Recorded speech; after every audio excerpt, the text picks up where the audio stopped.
it's about genres and niches and being able to do something different.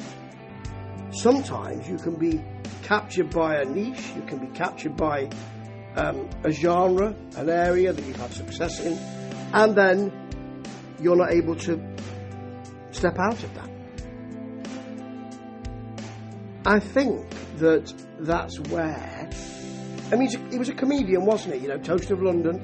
No, I didn't like Toast of London, I thought it was quite poor. But a lot of people did, with that kind of fruity voice and the sort of voiceovers. We're talking obviously about Matt Berry here. He did ply his trade in that way. Nothing wrong with that. He did very well. But when you want to become a serious singer and a serious artiste, I think that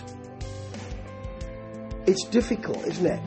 Because he has produced several rather good albums now, and yet I and others, and you know, I'm putting myself in this, still think of him as Toast of London. And we shouldn't, particularly not with this album, Heard Noises, which we've been waiting for ages and is well worth it. There is a bit of acid jazz here. There's a bit of psych here. There's that kind of prog where you can have indie and open, you know, ambient kind of feeling and all of that. There's a bit of that as well, so he touches all of that. I don't quite know what he is. I don't quite know what this is.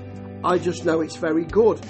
You know, when you've got a bit of soul and piano and some hand claps with a 70s feel and some choral singing, and then some jazz piano and some psych beat on Why on Fire, which opens his album, then you're wondering where you are.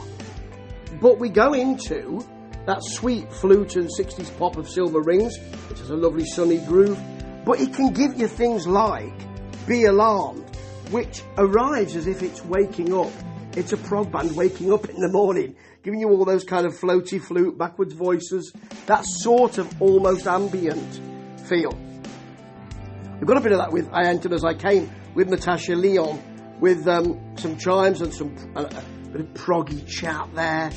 You know, with that almost ever-present flute here, it's got a lovely listen quality to it. Listen! Yes! Listen, I told you it was listen. And it's really floaty 70s prog style.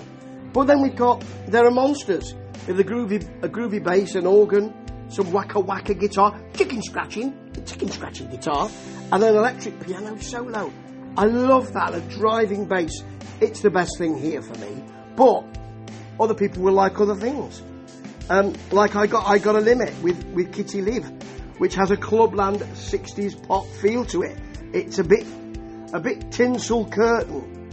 And you've got a kind of Nancy Sinatra and Lee Hazelwood, or Anne Margaret and Lee, if you like, feel with that duet that they've got. Beautifully done. Beautifully done. There's also a bit of, I don't know if it's irony. I don't know if he's winking at us. I don't know if he's saying, this sounds all right, doesn't it?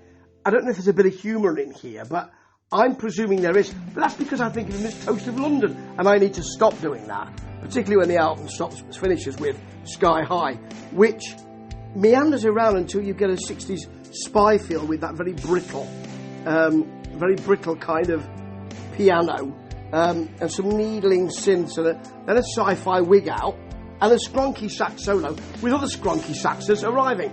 Are you skronky? I'm skronky too. Let's have a skronky play out. Some skronky sax soloing. And it doesn't seem to have much of a barrier to any kind of music, this. There's no metal on it, or dubstep, for instance, but he touches a load of different kind of music. And at this state, he will be Toast of London. Ha-ha!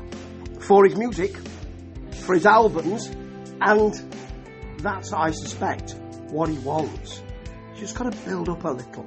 But this is beautifully done. I want more people to hear it, because I don't quite know what it is. I'd like to know what you think it is. Let's have a chat. around Skronky Saxes. Ta-ta.